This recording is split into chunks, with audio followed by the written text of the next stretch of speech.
ಕೂಗಿ ಹೇಳುವಂತದ್ದಾಗಿದೆ. ಪ್ರತಿಯೊಂದು ದಿನನೂ ಕೂಡ ಏನಾಗುತ್ತೆ, ನಮ್ಗೆ ಕೂಗಿ ಕೂಗಿ ಹೇಳುವಂಥದನ್ನ ನಾವು ನೋಡುವಂತವರಾಗಿದ್ದೇವೆ. ಈಗ ನಾವು ಪಾಠಕ್ಕೆ ಬರೋಣ. ಈ ದೇವರ ವಿವಿಧ ಆಜ್ಞೆಗಳ ಕಾರ್ಯವಿಧಾನಗಳಲ್ಲಿ ಮೊದಲನೇದಾಗಿ ದೇವರು ಯಾರು, ದೇವರ ಆಜ್ಞೆಗಳು ಎಂಬುದಾಗಿ ಬಂದಾಗ ಮೊದಲನೇದಾಗಿ ನಮ್ಗೆ ಪರಿಚಯಿಸುವಂಥದ್ದು ದೇವರು ಯಾರು, ಆತನ ಗುಣ ಸ್ವಭಾವಗಳೇನು, ದೇವರ ಆಜ್ಞೆಗಳು ಏನ್ ಮಾಡ್ತವೆ, ಪ್ರಕಟಿಸ್ತವೆ. ಮತ್ತು ದೇವರು ಒಳ್ಳೆಯವರು, ಆತನು ಪರಿಶುದ್ಧನು ಹಾಗೂ ನೀತಿವಂತನು ಅಂದ್ರೆ ನ್ಯಾಯವಂತನು. ಇದನ್ನ ನಾವು ಚೆನ್ನಾಗಿ ತಿಳ್ಕೊಳ್ಬೇಕು. ನಮ್ ದೇವ್ರು ಯಾವಾಗ್ಲೂ ಪ್ರೀತಿ ಸ್ವರೂಪಿ ಅಂತ ನಾವು ಎಷ್ಟೇ ಪಾಪ ಮಾಡಿದ್ರು ಕೂಡ ಸ್ವಾಮಿ ಕ್ಷಮಿಸ್ತಾನೆ ಅನ್ನೋದು ನಮ್ಮ ತಪ್ಪ ಅಭಿಪ್ರಾಯ. ನೋಡ್ರಿ, ಆತನು ನೀತಿವಂತನು ನ್ಯಾಯವಂತನು ಆಗಿರುವಾಗ, ನ್ಯಾಯವಂತನು ಯಾವುದೇ ಕಾರಣಕ್ಕೂ ಕೂಡ ಏನ್ ಮಾಡಲ್ಲ, ಅನ್ಯಾಯವಾಗಿ ತೀರ್ಪನ್ನ ಕೊಡಲ್ಲ. ನಮ್ಮ ಕೃತ್ಯಗಳಿಗೆ ತಕ್ಕ ಹಾಗೆ ನ್ಯಾಯವನ್ನ ತೀರಿಸುವಂತವನಾಗಿದ್ದಾನೆ.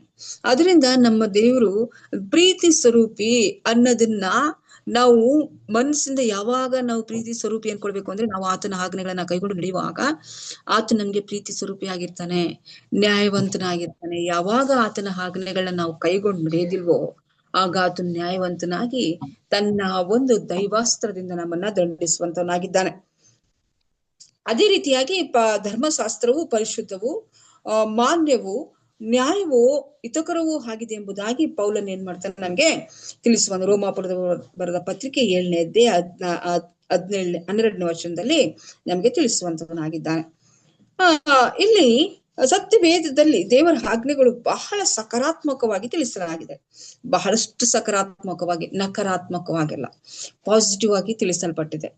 ಯಾವ ರೀತಿಯಾಗಿ ಹೇಳ್ತಾನೆ ಸ್ವಾಮಿ ಮತ್ತಾಯನ ಬರೆದ ಸುವಾರ್ತೆ 5ನೇ ಅಧ್ಯಾಯ 17 ಮತ್ತು 18ನೇ ವಚನದಲ್ಲಿ ಸ್ವಾಮಿ ಹೇಳ್ತಾನೆ, ಮೋಶೆಯ ಧರ್ಮಶಾಸ್ತ್ರವನ್ನಾಗಲಿ ಪ್ರವಾದಿಗಳ ಗ್ರಂಥಗಳನ್ನೇ ಆಗ್ಲಿ ನಾನು ತೆಗೆದು ಹಾಕುವುದಕ್ಕೆ ಬಂದಿಲ್ಲ, ನಾನು ನೆರವೇರಿಸುವುದಕ್ಕೆ ಬಂದಿದ್ದೇನೆ. ನಿಮಗೆ ಸತ್ಯವಾಗಿ ಹೇಳ್ತೀನಿ, ಆಕಾಶವು ಭೂಮಿಯು ಅಳಿದು ಹೋದಾಗ್ಯೂ ಧರ್ಮಶಾಸ್ತ್ರದೊಳಗಿಂದ ಒಂದು ಸೊನ್ನೆಯಾದರೂ ಒಂದು ಗುಡಿಸಲು ಆದ್ರೂ ಅಳಿದು ಹೋಗಲಾರದು ಎಂಬುದಾಗಿ ದೇವರು ನಮ್ಗೆ ಎಚ್ಚರಿಕೆಯನ್ನು ಕೊಡ್ತಾನೆ. ನೋಡ್ರಿ, ಧರ್ಮಶಾಸ್ತ್ರದೊಳಗೆ ಅಂದ್ರೆ 10 ಆಜ್ಞೆಗಳಲ್ಲಿ ಒಂದು ಸೊನ್ನೆ ಅಥವಾ ಒಂದು ಗುಡಿಸು ಅಳಿದೋದ್ರೆ ದೇವ್ರು ಹೇಗ್ರಿ ಪ್ರೀತಿ ಸ್ವರೂಪಿ ಆಗ್ತಾನೆ?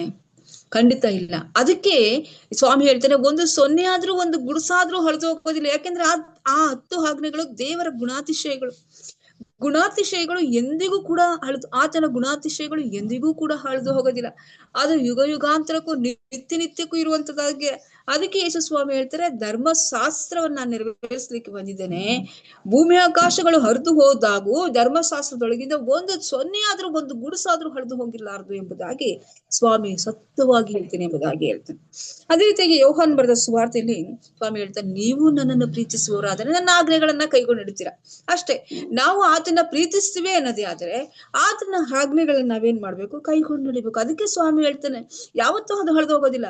ಅದಕ್ಕೋಸ್ಕರ ನೀವೇನ್ ಮಾಡ್ಬೇಕಾಗಿದೆ, ಕೈಗೊಂಡು ನಡೀರಿ ಎಂಬುದಾಗಿ ಹೇಳ್ತಾರೆ. ಪೌಲನ್ ಏನಂತ ಹೇಳ್ತಾನೆ, ಸುನ್ನತಿ ಆದ್ರೂ ಪ್ರಯೋಜನ ಇಲ್ಲ, ಸುನ್ನತಿ ಆಗದೆ ಇದ್ರೂ ಪ್ರಯೋಜನ ಇಲ್ಲ. ಕೊರಿಂಥದವರು ಬರೆದ ಪತ್ರಿಕೆಯಲ್ಲಿ 1 ಕೊರಿಂಥ 7ನೇ ಅಧ್ಯಾಯ 19ನೇ ವಚನದಲ್ಲಿ ಸುನ್ನತಿ ಆದ್ರೂ ಸುನ್ನತಿ ಆದ್ರೂ ಚಿಂತೆ ಇಲ್ಲ, ಸುನ್ನತಿ ಆಗದೆ ಇದ್ರೂ ಪ್ರಯೋಜನವಿಲ್ಲ. ಆದ್ರೆ 10 ಆಜ್ಞೆಗಳನ್ನ ದೇವರ ಕಟ್ಟಳೆಗಳನ್ನ, ದೇವರ ಆಜ್ಞೆಗಳನ್ನ ಕೈಗೊಂಡು ನಡೆಯೋದೇ ಏನಾಗಿದೆ, ಒಂದು ಜವಾಬ್ದಾರಿ, ಇದು ಜೀವ ಎಂಬುದಾಗಿ ಪೌಲನು ಕೂಡ ತಿಳಿಸುವಂತವನಾಗಿದ್ದಾನೆ. ಈ 119ನೇ ಕೀರ್ತನೆಯನ್ನು ನಾವು ಓದಿದಾಗ ಆ 119ನೇ ಕೀರ್ತನೆಯಲ್ಲಿ 176ರವರೆಗಿರುವಂತ ಪ್ರತಿಯೊಂದು ವಚನಗಳು ದೇವರ ಧರ್ಮಶಾಸ್ತ್ರ, ದೇವರ ಕಟ್ಟಳೆಗಳು, ದೇವರ ನಿಬಂಧನೆ, ದೇವರ ನಿಯಮ, ಇದನ್ನೇ ನಮಗೆ ತಿಳಿಸ್ತದೆ ವಿನಃ ಬೇರೆ ಯಾವುದನ್ನು ಕೂಡ ಅಲ್ಲಿ ಸೇರಿಸಿಲ್ಲ. ಅಂದ್ರೆ ಅದೊಂದು ಹಾಡುವಾಗಿ ಕೂಡ ನಾವೇನ್ ಮಾಡ್ಬೋದು, ಆಡ್ಬೋದು. ಅಲ್ಲಿ ಹೇಳ್ತಾನೆ, ನಿನ್ನ ಧರ್ಮಶಾಸ್ತ್ರವನ್ನು ಪ್ರೀತಿಸುವವರಿಗೆ ಸಂಪೂರ್ಣ ಸಮಾಧಾನವಿರುತ್ತದೆ, ಅಂತವರಿಗೆ ವಿಘ್ನಕರವಾದ್ದೇನು ಇರುವುದಿಲ್ಲ ಎಂಬುದಾಗಿ ಹೇಳ್ತಾನೆ. ಅದೇ ಒಂದು ಕೀರ್ತನೆಯಲ್ಲಿ ನಿನ್ನ ಧರ್ಮಶಾಸ್ತ್ರವನ್ನ ಕೈಗೊಂಡು ನಡೆಯುವುದರಿಂದ ನಾನು ನಮ್ಮ ಗುರುಗಳಿಗಿಂತಲೂ ಉಪಾಧ್ಯಾಯರಿಗಿಂತಲೂ ನಾನು ಜ್ಞಾನಿಯಾಗಿದ್ದೇನೆ ಎಂಬುದಾಗಿ ಹೇಳ್ತಾನೆ. ಎಂತ ಒಂದು ದೇವರ ಆಜ್ಞೆಗಳನ್ನ ಕೈಗೊಂಡು ನಡೆಯೋದ್ರಿಂದ ಎಂತ ಆಶೀರ್ವಾದ ನಮಗೆ ಸಿಗುತ್ತೆ, ಎಂತ ವಿವೇಕಿಗಳಾಗ್ತೀವಿ ನಾವು, ಎಂತ ಜನಾಂಗದವರಾಗ್ತೀವಿ. ಆ ಆಜ್ಞೆಗಳನ್ನ ಕೈಗೊಂಡು ನಡೆದ್ರೆ ಮಾತ್ರ ನಾವೇನ್ ಮಾಡ್ತೀವಿ, ಆತನ ಮಕ್ಕಳಾಗ್ತೀವಿ ಎಂಬುದಾಗಿ ನಾವು ತಿಳಿದುಕೊಳ್ಬೇಕಾಗಿದೆ.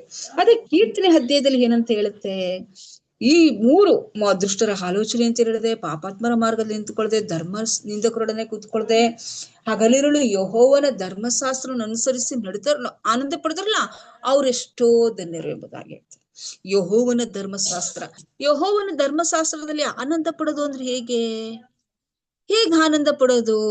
ಕಳ್ತನ ಮಾಡುವಂತಹ ಮನಸ್ಸು ಬರ್ತದೋ ಆ ಸಮಯದಲ್ಲಿ ನಾವು ದೇವರ ವಾಕ್ಯವನ್ನ ನೆನೆಸ್ಕೊಳ್ಬೇಕು, 10 ಆಜ್ಞೆಗಳನ್ನ ನೆನೆಸ್ಕೊಳ್ಬೇಕು.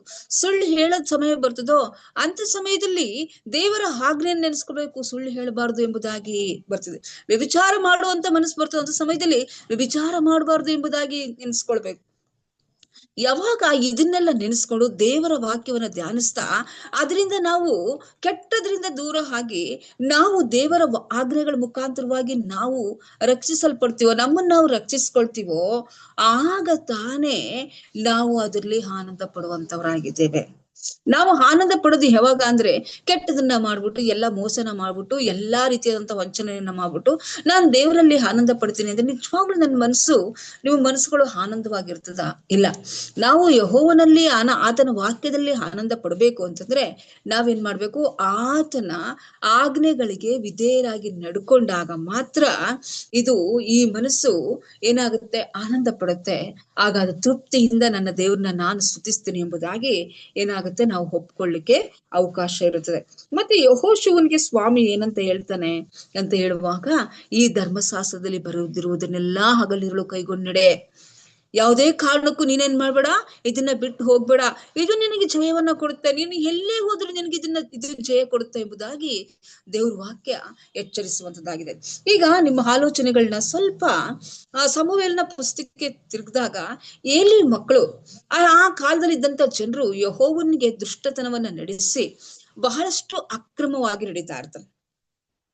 ಆಗ ಫಿಲಿಷ್ಟಿಯರು ಅವ್ರ ಮೇಲೆ ಯುದ್ಧಕ್ಕೆ ಬಂದಂತ ಸಮಯದಲ್ಲಿ ಆ ಫಿಲಿಷ್ಟಿಯರ್ನ ಸೋಲಿಸ್ಲಿಕ್ಕೆ ಆಗದಾಗ ಆ ಎಲಿಯ ಮಕ್ಕಳು ಆ ಕಾಲದಲ್ಲಿ ಇದ್ದಂತ ಜನರು ನಾವೇನ್ ಮಾಡೋಣ? ಯೆಹೋವನ ಧರ್ಮಶಾಸ್ತ್ರವನ್ನ ಏನ್ ಮಾಡೋಣ? ಪಾಳೆಯಕ್ಕೆ ತೆಗೆದುಕೊಂಡು ಬರೋಣ. ಯೆಹೋವನು ನಮ್ ಜೊತೆಗಿದ್ರೆ ಆತನ ದಶಾಜ್ಞೆಗಳು, ಆತನ ಮಂಜೂಷ ಪೆಟ್ಟಿಗೆ ನಮ್ ಜೊತೆಗಿದ್ರೆ ನಮ್ಗೆ ಜಯ ಸಿಗುತ್ತೆ ಎಂಬುದಾಗಿ ಹೇಳಿ ಆ ಪಾಳೆಯಕ್ಕೆ ಏನ್ ಮಾಡ್ತಾರೆ? ಆ ಯುದ್ಧ ಪಾಳೆಯಕ್ಕೆ 10 ಆಜ್ಞೆಗಳಲ್ಲಿರುವಂತ ಮಂಜೂಷ ಪೆಟ್ಟಿಗೆಯನ್ನ ಎತ್ಕೊಂಡ್ ಬರ್ತಾರೆ. ಯಾವಾಗ 10 ಆಜ್ಞೆಗಳಿರುವಂತ ಮಂಜೂಷ ಪೆಟ್ಟಿಗೆನ ಅವ್ರು ತೆಗೆದುಕೊಂಡು ಬರ್ತಾರೋ ಆಗ ಆ ಪಾಳೆಯಲ್ಲಿ ದೊಡ್ಡದಾದಂತ ಯೆಹೋವನು ಬಂದನು ಎಂಬುದಾಗಿ ಇಸ್ರಾಯೇಲ್ರೆಲ್ಲರೂ ಕೂಡ ದೊಡ್ಡದಾಗಿ ಆರ್ಭಟವನ್ನ ಮಾಡ್ತಾರೆ. ಆ ಆರ್ಭಟ ಆ ಫಿಲಿಷ್ಟಿಯರ್ ಎಲ್ಲೋ ಇರ್ತಾರೆ, ಅವ್ರಿಗೆ ಆ ಶಬ್ದ ಕೇಳಿ ಆ ಫಿಲಿಷ್ಟಿಯರು ಕೇಳ್ತಾರೆ, ಏನಾಯ್ತು? ಈ ದಿನದವರೆಗೂ ಇಷ್ಟೊಂದು ಇರ್ಲಿಲ್ವಲ್ಲ, ಏನಾಯ್ತು ಈಗ ಅಂತ ಕೇಳಿದಾಗ ಅಲ್ಲಿ ಒಬ್ರು ಹೇಳ್ತಾರೆ, ಈ ಇಸ್ರಾಯೇಲ್ ಪಾಳೆಯಕ್ಕೆ ಯೆಹೋವನ ಮಂಜೂಷ ಬಂದಿದೆ ಅಂತ ಹೇಳಿದಾಗ ಫಿಲಿಷ್ಟಿಯರು ನಡುಗು ಹೋಗ್ತಾರೆ. ಹೇಗ್ ನಡುಗೋಗ್ತಾರೆ ಅಂತಂದ್ರೆ ಹೇಗೆ ಅಂತಂದ್ರೆ, ಈ ದೇವರುಗಳು ಐಗುಪ್ತ ದೇಶದಿಂದ ಬರುವಂತ ಸಮಯದಲ್ಲಿ ಎಲ್ಲಾ ಜನರನ್ನ ದಂಡಿಸಿರುವಂತ ದೇವರುಗಳು. ಇನ್ನು ನಾವು ಇನ್ನು ಏನಾಗ್ಬೇಕಾಗಿದೆ? ಭುಜಬಲವನ್ನ ಬಲಪಡಿಸ್ಬೇಕಾಗಿದೆ. ಅವ್ರ ಮುಂದೆ ನಾವು ನಿಲ್ಲಿಕ್ಕಾಗಲ್ಲ ಅನ್ನುವಂತ, ಈ ದೇವರುಗಳ ಮುಂದೆ ನಿಲ್ಲಿಕ್ಕಾಗಲ್ಲ ಎಂಬುವಂತ ಸತ್ಯಾಂಶವನ್ನ ಫಿಲಿಷ್ಟಿಯರು ತಿಳ್ಕೊಳ್ತಾರೆ. ಅದಕ್ಕೆ ಫಿಲಿಷ್ಟಿಯರು ಜಯ ಗಳಿಸ್ತಾರೆ. ಆದ್ರೆ ಆ ಸತ್ಯಾಂಶವನ್ನ, ದೇವರ ಆಜ್ಞೆಗಳನ್ನ ತಿಳ್ಕೊಳ್ದಿದಂತ ಇಸ್ರಾಯೇಲ್ರು ಏನ್ ಮಾಡ್ತಾರೆ? ಸೋಲನ್ನ ಅನುಭವಿಸ್ತಾರೆ. ಎಷ್ಟೋ ಜನ ಸಾಯ್ತಾರೆ. ಫಿಲಿಷ್ಟಿಯರ್ಗೆ ಬೆನ್ ಮಾಡಿ ಓಡೋಗ್ತಾರೆ. ಇವತ್ತಿನಿಂದಲೂ ಅಷ್ಟೇ, ನಾನು ಧರ್ಮಶಾಸ್ತ್ರವನ್ನ ಕೈಗೊಂಡು ನಡೀಲಿಲ್ಲ ಅಂತಂದ್ರೆ, ಆತನ ಗುಣಾತಿಶಯಗಳನ್ನ ನಾನು ತಿಳ್ಕೊಳ್ಳಿಲ್ಲ ಅಂತಂದ್ರೆ ನಮ್ಗೇನಾಗುತ್ತೆ? ಸೋಲಾಗುತ್ತೆ. ಇಲ್ಲಿ ದೇವರ ಆಜ್ಞೆಗಳು ನಮ್ಮನ್ನ ಕೆಟ್ಟತನದಿಂದ ತಪ್ಪಿಸಲು ಸಹಾಯ ಮಾಡ್ತವೆ. ನಮಗ್ ಜ್ಞಾನ ಕೊಡ್ತದೆ, ವಿವೇಕವನ್ನ ಕೊಡ್ತದೆ, ತಿಳುವಳಿಕೆಯನ್ನ ಕೊಡ್ತದೆ, ಆರೋಗ್ಯವನ್ನ ಕೊಡ್ತದೆ, ಅಭಿವೃದ್ಧಿಯನ್ನ ಕೊಡ್ತದೆ, ಸಮಾಧಾನವನ್ನು ಕೂಡ ಏನ್ ಮಾಡ್ತದೆ? ನಮ್ಗೆ ಕೊಡುವಂತದ್ದಾಗಿದೆ. ಅದಕ್ಕೆ ಸ್ವಾಮಿ ಹೇಳ್ತಾನೆ ಧರ್ಮೋಪದೇಶ ಕಂಡ 4ನೇ ಅಧ್ಯಾಯ 6ನೇ ವಚನದಲ್ಲಿ, ಈ ಆಜ್ಞೆಗಳನ್ನ ನೀವು ಕೈಗೊಂಡು ನಡೆದಾಗ ಅನ್ಯ ಜನಾಂಗಗಳು ನೋಡಿ ಈ ದೊಡ್ಡ ಜನಾಂಗ ಜ್ಞಾನ ವಿವೇಕಗಳುಳ್ಳ ಜನಾಂಗ ಎಂಬುದಾಗಿ ನಿಮಗೆ ಹೆದರ್ತಾರೆ ಎಂಬುದಾಗಿ.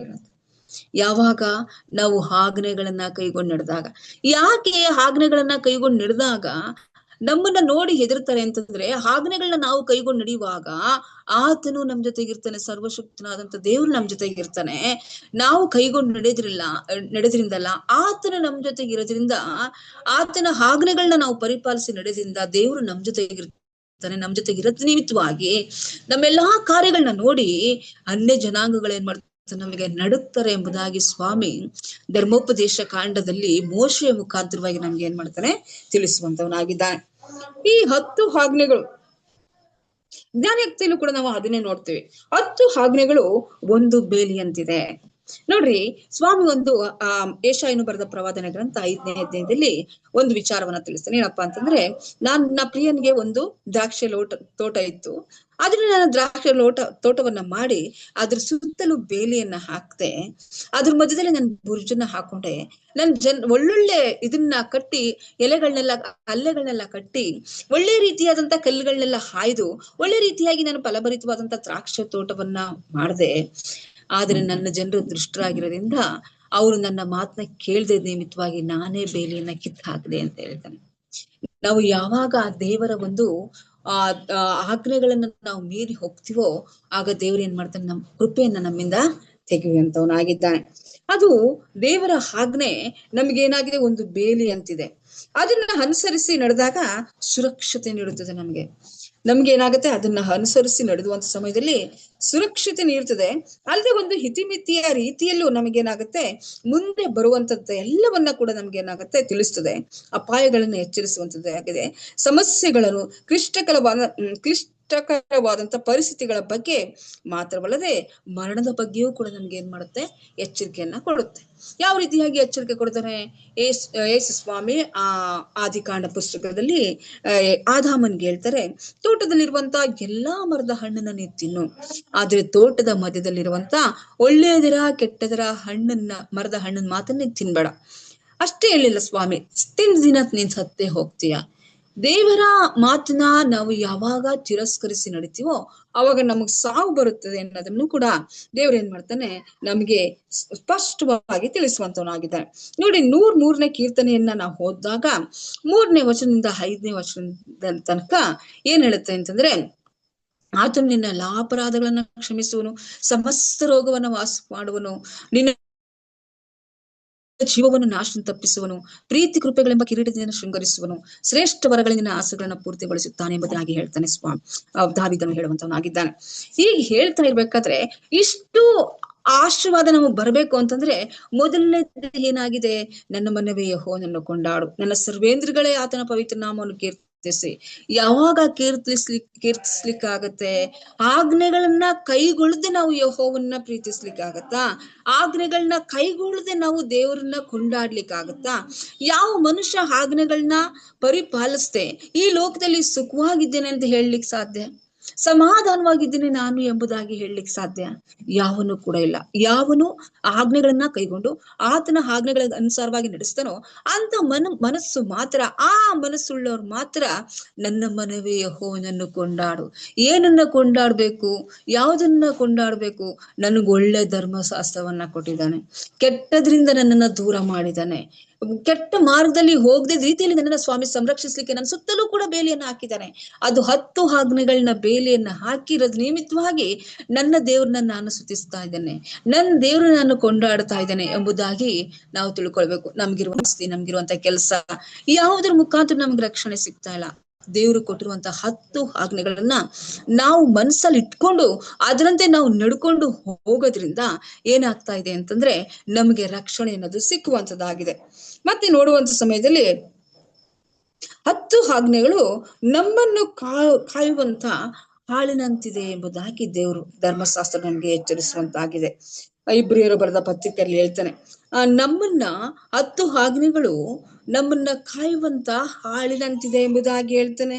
ಮತ್ತೆ ಅದೇ 2ನೇ ಕೊರಿಂಥದಲ್ಲಿ ಹೇಳ್ತಾನೆ, ಯಾವನಾದರೂ ಕ್ರಿಸ್ತನಲ್ಲಿದ್ದಾನೆ ಅವನು ನೂತನ ಸೃಷ್ಟಿ ಆಗ್ತಾನೆ ಎಂಬುದಾಗಿ.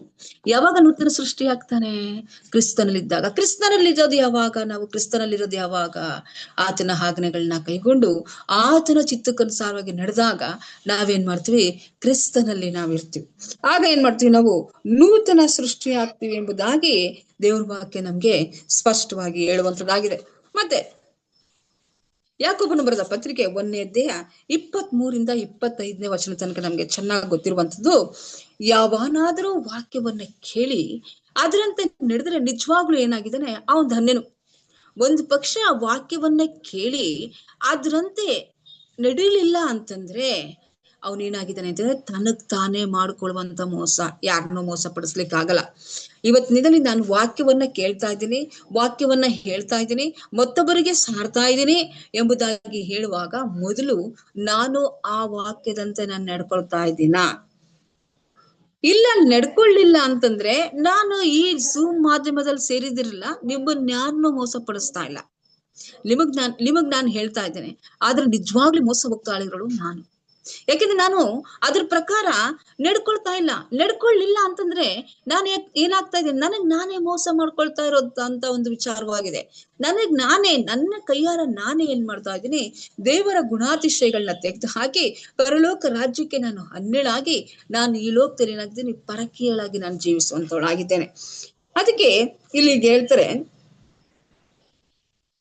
ಪ್ರವಾದಿಯು ಏನು ಹೇಳುತ್ತಿದ್ದಾನೆ, ಆಜ್ಞೆಗಳು ನಮ್ಮನ್ನು ರಕ್ಷಿಸುವುದಾದರೂ ಅವುಗಳ ಕಾರ್ಯವಿಧಾನ ಹಾಗೂ ಪ್ರಾಮುಖ್ಯತೆಯನ್ನು ಮನವರಿಕೆ ಮಾಡಿಕೊಳ್ಳಲು ಈ ವಾಕ್ಯಗಳು ನಮಗೆ ಹೇಗೆ ಸಹಾಯ ಮಾಡುತ್ತದೆ?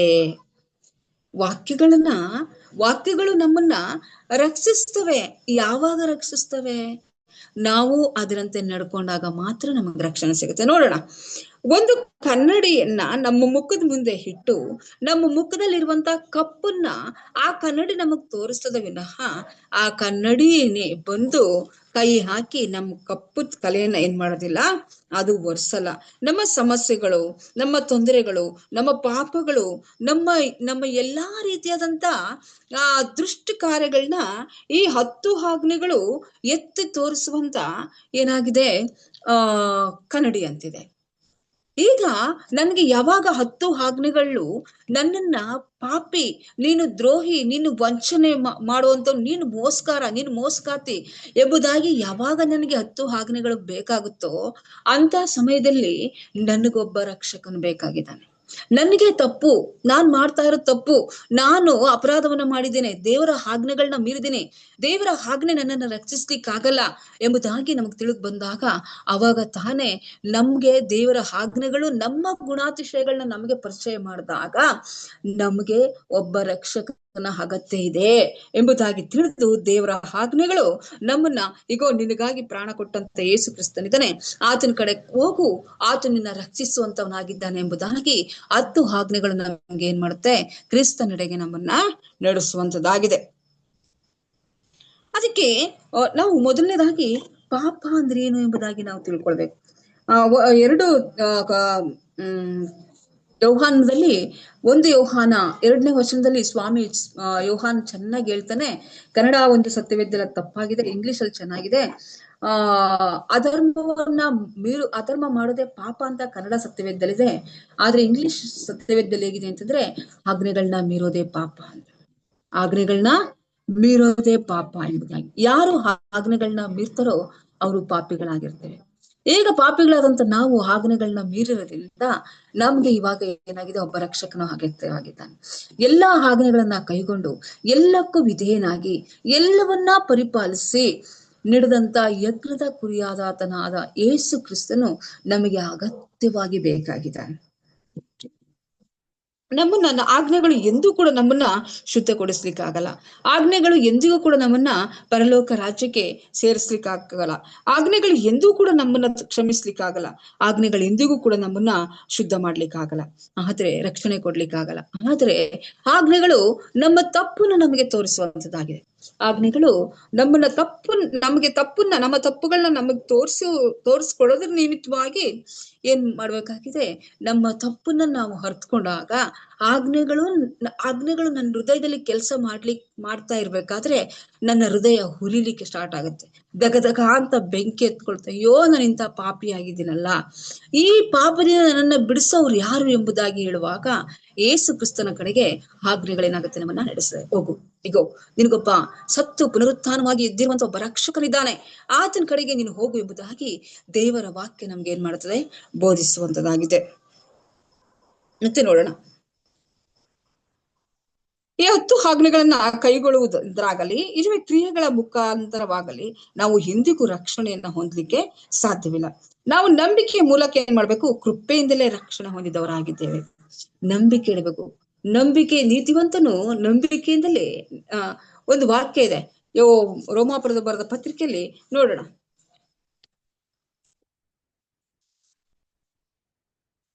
ನೀತಿವಂತನು ನಂಬಿಕೆಯಿಂದಲೇ ಬದುಕುವನು. ನೀತಿವಂತನು ನಂಬಿಕೆಯಿಂದಲೇ ಬದುಕುವನು ಎಂಬುದಾಗಿ ದೇವ್ರ ವಾಕ್ಯ ಹೇಳುವಂತ ಸಮಯದಲ್ಲಿ ನಮ್ಗೇನಿರ್ಬೇಕು ಅಂತಂದ್ರೆ ನಾವು ನಂಬಿಕೆಯ ಮೂಲಕ ಕೃಪೆಯಿಂದಲೇ ರಕ್ಷಣೆ ಹೊಂದಿದ್ದೇವೆ ಹೊರತು ಯಾವುದೇ ಪುಣ್ಯ ಕ್ರಿಯೆಗಳಿಂದಲ್ಲ ಎಂಬುವಂಥದ್ದನ್ನ ನಾವು ಮನಸ್ಸಿಗೆ ತೆಗೆದುಕೊಳ್ಬೇಕು. ನಾನು ದೇವರ ಸನ್ನಿಧಾನಕ್ಕೆ ಬಂದು ನನ್ನ ರಕ್ಷಕನಾದಂತ ಯೇಸು ಕ್ರಿಸ್ತನನ್ನ ನಾನು ಹುಡುಕಿದಾಗ, ನಾನು ಆತನ್ನ ಕಂಡುಕೊಂಡಾಗ ನನಗೇನಾಗುತ್ತೆ, ನನ್ನ ಜೀವಿತ ಪರಿಪೂರ್ಣವಾಗುತ್ತೆ. ಆಜ್ಞೆಗಳನ್ನ ಕೈಗೊಳ್ಳೋದ್ರಿಂದಲ್ಲ, ಆಜ್ಞೆಗಳು ನಾನು ಹೇಗಿದ್ದೀವಿ ಅಂತ ತೋರಿಸ್ಕೊಡುತ್ತೆ. ಅದೊಂದು ಕನ್ನಡಿ. ನಾನು ಹೇಗಿದ್ದೇನೆ ಅನ್ನೋದನ್ನ ಆಜ್ಞೆಗಳು ತೋರಿಸ್ಕೊಡ್ತದೆ. ಆದ್ರೆ ಆಜ್ಞೆಗಳು ನನ್ನ ಪರಲೋಕ ರಾಜ್ಯಕ್ಕೆ ನಡೆಸ್ಲಿಕ್ಕಾಗಲ್ಲ. ಆದ್ರೆ ಆಜ್ಞೆಗಳು ಬಿಟ್ಟು ನಮ್ಮ ನಂಬಿಕೆ ಇಲ್ಲ, ನಂಬಿಕೆ ಬಿಟ್ಟು ಆಜ್ಞೆಗಳಿಲ್ಲ. ಇವು ಹೇಗಿದೆ ಅಂತಂದ್ರೆ, ಎರಡು ರೈಲ್ವೆ ಹಳಿ ಇದೆಯಲ್ಲ, ಅದರ ಮುಖಾಂತರವಾಗಿ ನಾವು ಯಾವ ರೀತಿಯಾಗಿ ರೈಲು ಚಲಿಸ್ತದೋ ಅದೇ ರೀತಿಯಾಗಿ ನಾವು ಕೂಡ ನಂಬಿಕೆ ಮತ್ತು ಆಜ್ಞೆಗಳು ಇವೆರಡರ ಮುಖಾಂತರವಾಗಿ ನಾವೇನ್ ಮಾಡ್ಬೇಕಾಗಿದೆ, ಈ ಲೋಕದಲ್ಲಿ ಚಲಿಸುವಂತವ್ರಾಗಿರ್ಬೇಕು. ಮತ್ತೆ ಎಷ್ಟೋ ಜನ ಏನಂತ ಹೇಳ್ತಾರೆ ಅಂತಂದ್ರೆ, ಪುಣ್ಯಕ್ರಿಯೆಗಳಿದ್ರೆ ಸಾಕು. ಎಷ್ಟೋ ಜನ ನಾನು ನೋಡಿದ್ದೀನಿ, ನಂಬಿಕೆ ಇದ್ರೆ ಸಾಕು. ಇದನ್ನ ಕಾಟಾಚಾರಕ್ಕೆ ನಂಬಿಕೆ ಇದ್ರೆ ಸಾಕು, ನೀವು ನಂಬಿಟ್ರೆ ಸಾಕು. ಮೋಸ ಮಾಡಿ ಒಬ್ರು ಹೇಳ್ತಾ ಇದ್ರು, ನನ್ಗೊಬ್ರು ಸಹೋದರರು ಇದ್ರು ಕೊಳ್ಳೇಗಾಲದಲ್ಲಿ. ಅವ್ರು ಹೇಳ್ತಾ ಇದ್ರು, ನನ್ಗೂ ಅವ್ರಿಗೂ ಸುಮಾರು 3-4 ಗಂಟೆ ವಾದ ನಡೀತು. ಯಾವ ವಿಚಾರವಾಗಿ ಅಂತಂದ್ರೆ, ಹಂದಿ ಮಾಂಸವನ್ನ ತಿನ್ಬಾರ್ದು, ತಿನ್ನ ತಪ್ಪು ಎಂಬುದಾಗಿ ಸತ್ಯವೇದ ಹೇಳುತ್ತೆ ಅಂತ ನಂಗೆ ತೋರಿಸ್ಕೊಡ್ರಿ, ಹಂದಿ ಮಾಂಸವನ್ನ ತಿನ್ಬಾರ್ದು ಅಂತ. ವಾದ ವಿವಾದಗಳೇ ನಡೆದು ಹೋಯ್ತು. ಏನಕ್ಕೆ? ಅವ್ರು ಅದನ್ನ ಸ್ವೀಕರಿಸ್ಲಿಕ್ಕೆ ಇಷ್ಟ ಇಲ್ಲ. ನಾವು ತಿನ್ಬೋದು, ನಮಗ್ ನಂಬಿಕೆ ಇದ್ರೆ ಸಾಕು. ದೇವ್ರು ಹೇಳಿದ್ರೆ ನಮ್ಗೆ ನಂಬಿಕೆ ಇದ್ರೆ ಸಾಕು, ಆಜ್ಞೆಗಳು ಬೇಕಾಗಿಲ್ಲ ನಮ್ಗೆ. ಆಜ್ಞೆಗಳು ಎಂದೋ ಹೊರಟಾಯ್ತು, ನಮಗ್ ನಂಬಿಕೆ ಇದ್ರೆ ಸಾಕು. ನಂಬಿಕೆ ಇದ್ರೆ ನಮ್ಗೆ ದೇವ್ರ ರಾಜ್ಯ ಸಿಗುತ್ತೆ ಎಂಬುವಂಥದ್ದು ಅವರ ಒಂದು ಅಭಿಪ್ರಾಯ. ನೋಡ್ರಿ, ನಿಜವಾಗ್ಲೂ ನಂಬಿಕೆ ಇದ್ರೆ ನಮಗೆ ಪರಲೋಕ ರಾಜ್ಯ ಸಿಗುತ್ತಾ? ನಾವೇ ಆಲೋಚನೆ ಮಾಡ್ಕೋಬೇಕು. ನಂಬಿಕೆ ಇದ್ರೆ ಆ ಪರಲೋಕ ರಾಜ್ಯ ಸಿಗುತ್ತಾ? ಅದ್ರ ಜೊತೆಗೆ ಕ್ರಿಯೆಗಳು ಬೇಕಲ್ವಾ? ಆ ನಂಬಿಕೆ ಜೊತೆಗೆ ಮಾಡ್ತೀವಲ್ಲ ಕ್ರಿಯೆ, ಆ ಕ್ರಿಯೆನೇ ತಾನೇ 10 ಆಜ್ಞೆಗಳು. ಆ ಆಜ್ಞೆಗಳನ್ನ ಬಿಟ್ಟು ನನ್ನ ನಂಬಿಕೆ ಇದೆ ಅಂತ ಅಂದ್ಬಿಟ್ಟು ನನ್ನ ಪಕ್ಕದ ಮನೆಯವ್ನು ಹಸ್ಕೊಂಡಿದ್ರು, ನನಗ್ ನಂಬಿಕೆ ಇದೆ, ನೀನ್ ಜೀವ್ಸು. ಇನ್ನೊಬ್ಬನ ಯಾವನೋ ಬಟ್ಟೆ ಇಲ್ಲ, ನನಗ್ ನಂಬಿಕೆ ಇದೆ, ನೀನು ಬಟ್ಟೆ ಹರ್ಕೊಂಡಿದ್ರು ಚಿಂತೆ ಇಲ್ಲ, ನೀನ್ ಜೀವ್ಸು. ಇನ್ನೊಬ್ಬನ ಯಾವನ್ಗೋ ಏನೋ ಇಲ್ಲ, ನನಗ್ ನಂಬಿಕೆ ಇದೆ, ನೀನ್ ಜೀವ್ಸು ಅಂತ ಹೇಳ್ಬಿಟ್ರೆ ನಾವು ನಿಜವಾಗ್ಲೂ ಪರಲೋಕ ರಾಜ್ಯಕ್ಕೆ ಯೋಗ್ಯರಾಗ್ತೀವ? ನಾವು ಕ್ರೈಸ್ತರು ಅನ್ನಿಸ್ಕೊಳ್ತೀವ? ಕ್ರಿಯೆಗಳಿಲ್ಲದಂತ ನಂಬಿಕೆ ಸತ್ತದು ಎಂಬುದಾಗಿ ಹೇಳ್ತಾರಲ್ಲ, ಅದೇ ರೀತಿಯಾಗಿ ಆಜ್ಞೆಗಳನ್ನೂ ಕೂಡ ನಾವು ಪರಿಪಾಲಿಸಬೇಕು. ಆಜ್ಞೆಗಳನ್ನ ಕ್ರಿಯೆಗಳ ಮುಖಾಂತರವಾಗಿ ನಾವೇನ್ ಮಾಡ್ಬೇಕಾಗಿದೆ, ತೋರಿಸ್ಬೇಕಾಗಿದೆ. ಆದ್ರೆ ಎಷ್ಟು ಜನರು ಪುಣ್ಯ ಕ್ರಿಯೆಗಳಿಂದಲೂ ರಕ್ಷಣೆ ಹೊನ್ನೋದು ಹೇಗೆ ಅಂತಂದ್ರೆ, ಪುಣ್ಯ ಕ್ರಿಯೆಗಳಿದ್ರೆ ಸಾಕು. ಪುಣ್ಯ ಕ್ರಿಯೆಗಳು ಇವ್ರು ಹೇಳ್ತಾ ಇದ್ರಲ್ಲ, ಯಹೂದ್ಯರು ಹೇಳ್ಕೊಡ್ತಾ ಇದ್ರಲ್ಲ, ಪುಣ್ಯ ಕ್ರಿಯೆಗಳಿದ್ರೆ ಸಾಕು, ಅದು ಮಾಡಿದ್ರೆ ಸಾಕು, ಇದು ಮಾಡಿದ್ರೆ ಸಾಕು, ನಮಗೆ ರಕ್ಷಣೆ ಸಿಗುತ್ಬಿಡುತ್ತೆ ಎಂಬುದಾಗಿ ತಿಳ್ಕೊಂಡಿದ್ರಲ್ಲ. ಆ ಪುಣ್ಯ ಕ್ರಿಯೆಗಳಿಂದ ನಮ್ಗೆ ರಕ್ಷಣೆ ಸಿಕ್ಕೋದಿಲ್ಲ. ನಮಗೆ ರಕ್ಷಣೆ ಸಿಕ್ಕುವಂಥದ್ದು ಯೇಸು ಕ್ರಿಸ್ತನಿಂದ ಮಾತ್ರ ನಮ್ಗೆ ರಕ್ಷಣೆ ಎಂಬುವಂಥದ್ದನ್ನ ನಾವು ಯಾವತ್ತಿಗೂ ಕೂಡ ನಾವು ಮರ್ತ್ ಬಿಡ್ಬಾರ್ದು. ಎರಡನೇದಾಗಿ ಏನಂತ ಅನ್ಕೊಂಡಿರ್ತಾರೆ ಅಂತಂದ್ರೆ, ಯೇಸು ಸ್ವಾಮಿ ಸತ್ತಾಗ್ಲೇ ಶಿಲುಬೆಗೆ ಹಾಕಿ ಜಡಿದ್ಬಿಟ್ನು. ಅದೆಲ್ಲೂ ಒಂದು ಎಲ್ಲಾದ್ರೂ ಒಂದು ವಿಚಾರವನ್ನ ಯೇಸು ಸ್ವಾಮಿ 10 ಆಜ್ಞೆಗಳನ್ನ ಶಿಲುಬೆಗೆ ಹಾಕಿ ಜಡಿದ್ಬಿಟ್ನು ಅಂತ ಹೇಳ್ತಾರಲ್ಲ ಜನಗಳು, ಅವ್ರು ಯಾವತ್ತಾದ್ರೂ ಮತ್ತಾಯನ ಬರೆದ ಸುವಾರ್ತೆ 5ನೇ ಅಧ್ಯಾಯ 17-18ನೇ ವಚನವನ್ನ ಅವ್ರಿಗೆ ತೋರಿಸ್ಕೊಡ್ಬೇಕು. ನಾವು ಏನಂತ ತೋರಿಸ್ಬೇಕು? ಪೌಲನು ಬರೆದ ಪತ್ರಿಕೆಗಳಲ್ಲಿ ದೇವರ ಆಜ್ಞೆಗಳಿದ್ದಾವೆ, ಅದನ್ನ ತೋರಿಸ್ಬೇಕು. ಯೋಹಾನ್ ಬರೆದ ಸುವಾರ್ತೆಗಳಲ್ಲಿ ಆತನ ಆಜ್ಞೆಗಳಿದೆ, ಯೋಹಾನ್ ಬರೆದ ಪತ್ರಿಕೆಯಲ್ಲಿ ಆತನ ಆಜ್ಞೆಗಳಿದೆ, ಪ್ರಕಟಣೆಯಲ್ಲಿ ಆತನ ಆಜ್ಞೆಗಳಿದ್ದಾವೆ. ಇದನ್ನೆಲ್ಲ ನಾವೇನ್ ಮಾಡ್ಬೇಕಾಗಿದೆ? ಎತ್ತಿ ತೋರಿಸ್ಬೇಕಾಗಿದೆ. ಎಲ್ಲಿದೆ ಆಜ್ಞೆಗಳು? ಎಲ್ಲಿ ಜಡಿಯಲ್ಪಟ್ಟಿದ್ದಾವೆ? ಒಂದು ಪಕ್ಷ ಆಜ್ಞೆಗಳು ಜಡಿಯಲ್ಪಟ್ಟಿದ್ರೆ, ಶಿಲುಬೆಯ ಮೇಲೆ ಜಡಿಯಲ್ಪಟ್ಟಿದ್ರೆ ಸ್ವಾಮಿ ಯಾಕೆ ಭೂಮಿ ಆಕಾಶಗಳು ಹರಿದು ಹೋಗ್ದಾಗೂ ಧರ್ಮಶಾಸ್ತ್ರದೊಳಗಿಂದ ಒಂದು ಸೊನ್ನೆ ಆದ್ರೂ, ಒಂದು ಗುಡುಸಾದ್ರೂ ಹರಿದು ಹೋಗ್ಲಾರ್ದು ಅಂತ ಯಾಕೆ ಅಂತಿತ್ತು ಸ್ವಾಮಿ? ಆತನ್ಗೆ ಆ ರೀತಿಯಾಗಿ ಇಂಥ ಜನಗಳು ಬರ್ತಾರೆ ಮುಂದೆ ಒಂದಿನ, ನನ್ನ ಆಜ್ಞೆಗಳನ್ನ ಹಿಡಿದಾಗ ಮಾಡ್ತಾರೆ. ಎಲೆನ್ ವೈಟ್ ಹೇಳ್ತಾರೆ, 10 ಆಜ್ಞೆಗಳನ್ನ ಸೈತಾನನು ಜನಗಳ ದೃಷ್ಟಿಯಲ್ಲಿ ಒಂದು ಒಣಗಿದ ಎಲೆಯೋಪಾಯದಲ್ಲಿ ಕಾಣ್ರಿ. ಅದನ್ನ ಸೈತಾನ್ ಹೇಳ್ಕೊಡುದು ಒಂದು ಒಣಗಿದ ಎಲೆಯೋಪಾಯದಲ್ಲಿ ಕಾಣ್ರಿ, ಅದಕ್ಕೇನು ಶಕ್ತಿ ಇಲ್ಲ, ಅದನ್ನ ಯಾಕೆ ನೀವು ಅನುಸರಿಸ್ತೀರಾ ಅಂತ ಸೈತಾನನು ದುಷ್ಟರ ಮನಸ್ಸಲ್ಲಿ ಊದ್ತಾ ಇರ್ತಾನೆ.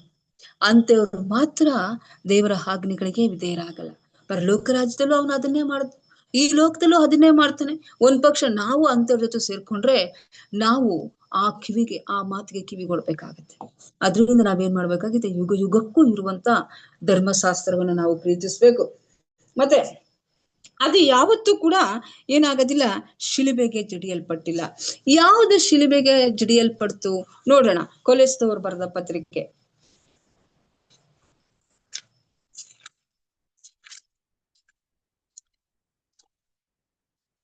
ಕೊಲೆಸ್ಸೆ